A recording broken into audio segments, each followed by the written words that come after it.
Welcome. Welcome to the Harlot. You're supposed to be the echo. Anyways, welcome to the Harlot and the Witch podcast. I am your co-host, the Harlot. And I am the witch, the witch, With the me, witch, the witch, the witch, the witch, the witch. he sure is. And Mm. today we are going to be talking about, will you allow your partner to travel with your best friend or your friend? Period. Um, All right, wait, y'all. and Wait. The full context of it is, would you let your partner control who you yeah, were I able got to it. travel with if they had plans with someone before the relationship started? Period. So join us one to another in this safe space. You see this house? Safe space. I don't know about that one over there. Got There's a a few little monsters out messed there, up but over it's all there. right. Stupid. But join us one to another in this safe space. Take heed to what appeals to you and what goes for you. If not, too bad. Comment down below what you think of, just based off the topic, how you would react and what you would do in both instances. Now let's get into it. You want me to start it? You want me to Okay. start? Okay. Okay, so honestly, if I had okay, let's go into an anecdote. Hmm. So him and I had a trip planned to go from the south to the west side of the world, right? In the United States. And we had planned this out for a good couple years Hmm. where we would travel from Georgia to California and then up that coast and then back down. Hmm. And in doing so, we had issues with my partner that I was with. Hmm. And basically, it was a no. It's like, oh, you can't travel with him because you can only travel with me to these new places, and it's not fair. And it was just a whole mess. So to me, the next person I get with, regardless of the situation, I think Hmm. it's something that if it's already planned and it's your best friend at the end of the day, and it's your close friend, like why can't you? There shouldn't be an issue unless it conflicts with something that you guys already had planned. But Hmm. at the end of the day, my best friend is my best friend, and we're going around the world. That So part. if That anybody part. who comes into my type of level have a problem, you will be out. But I think in general, okay, a little special. But Well, you overall, said they're I gonna think be that. out, so. But yeah, they're gonna be out that way. But Hmm. basically, to me, if I'm generalizing it and not putting myself in the shoes based on the anecdote, I think that respect who you're with, and you're not going to control or manipulate them into getting your way. So for me, I'm going to be like, okay, let me think about it. I wasn't here before. You guys already made plans. You go have your fun. You do you. Just know you have a relation. You're in a relationship. Respect the relationship. So whatever y'all two do, just know. And if you meet other people or whatever, just know that you have somebody at home. And that's it. Like for me, you go do you. You're grown. You're your own person, and it's already planned. I'm not going to control, and I'm not going to stop you. I just said I wasn't going to put myself in the shoes and generalize. But like to you, what does that mean?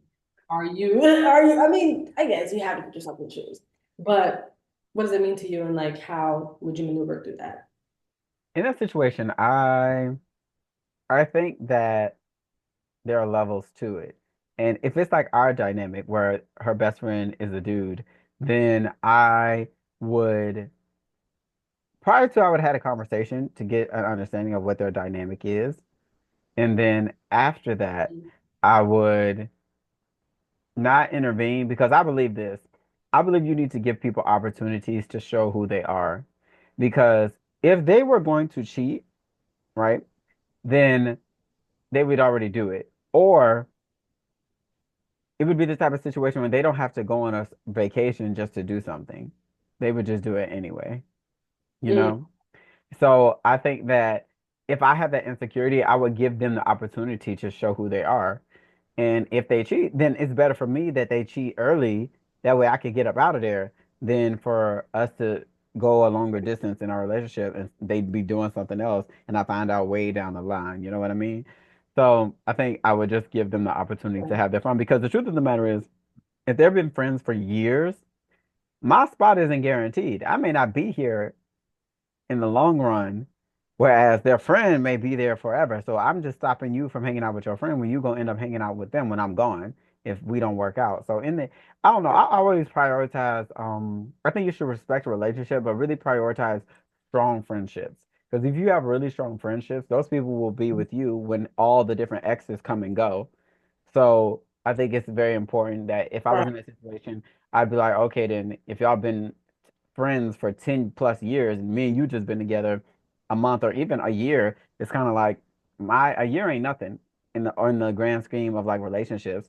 Like a year come and go and this one's out and the next one's in. So I think I would just respect it because I feel like if I Mhm. befriended the best friend, then that'd be like a very clear sign that me and her are gonna be together for the long term because I don't have to make things be like exclusive and be like, okay, no, you can't hang out, you can't do this. This friend's got to go all the way over there now that I'm here. But if you create space for everybody to be Mhm. respectful of one another, then I think it's not going to be a problem.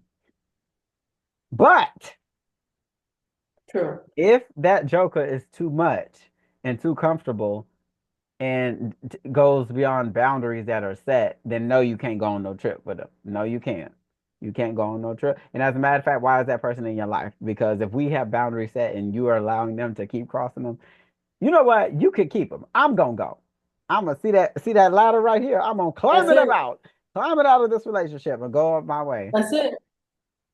Let me get to climbing. Oh, Yeah. oh, There's oh, two things when oh, it comes to. Okay. oh. I feel like it's a big thing on respect and communication. If hmm there ain't no respect while y'all communicating, out the door. Okay. Yeah, you got to climb up the ladder a little bit. You got to climb up the ladder, the ladder. What was that? Say that I again. said the ladder is the only thing stable. Witch, you are a harlot. You are the queen of harlots. But I do think that it opens a bigger question to allowing your partner to still have their own independence while y'all are together and not being in such a space where like you'll have to do everything together and be so involved in each other's lives. I think it'll be a good time for y'all to separate because you know it's like you'll give yourself time to miss the person, which will let you see the value in what y'all have and you being happy that y'all have each other and y'all together and y'all honor each other's roofs together and y'all are able to spend all that quality time together. So when they're gone, you're like, oh my gosh, I missed this. You start to reminisce on the little things that each one of you would do. So I think it's healthy. I think it's healthy to give your friend, your significant other, that space to do their own thing and travel and have fun and create memories that aren't with you because then they're able to tell you the story of what happened. Because if you don't do that and you have the opposite and you tell each other everything all the time, it's like it's gonna get dry and boring because you don't have you don't have a life outside of one another. So I think that it's really good to just let them have fun. Not too much fun now. Watch it, be careful. But to me, I really feel like you shouldn't even have to go that deep into expressing like how to act accordingly when y'all have been together for an okay amount of time. Because y'all should just know, hey, these are boundaries. I'm not gonna get disrespectful. If we're going on this trip, we already know what it is. Mhm. Period. No, I definitely agree wholeheartedly with what you're saying. Okay. I think it's definitely irrational to feel a way Mhm. if nothing's being communicated. So if you're like, oh, I'm going on this trip with my friend, it's already been Mhm. planned. Don't expect the friend to be like, oh, okay, cool. Like Right, you guys have to communicate. right, And like you said, to meet them. So it depends. It also depends on the dynamic. So if it's a girl and a guy, that's gonna be something that, there's a little bit hesitancy there. If it's two girls or two guys, then it's different. But I feel like overall, you should still not make it a double standard and look into things and meet the other person and right. see if you guys Because get them. at the end of the day, I understand what you're saying about that double standard, but people got to remember it's 2025. You don't know what's gonna happen when they go on that trip. They may say, oh, they like you, but then they like Tom. Okay. Or Sally.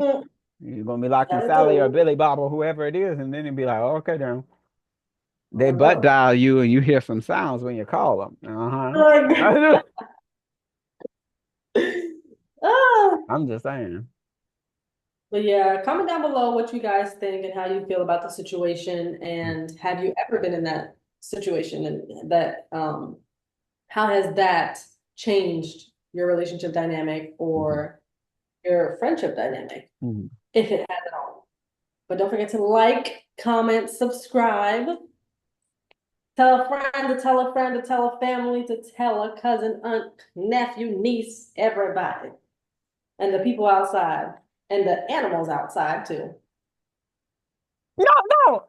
Ooh, you saw that a bird flew in from the top. Oh, a bird flew in again. Oh, I'm surprised you didn't have one Bye. on your head.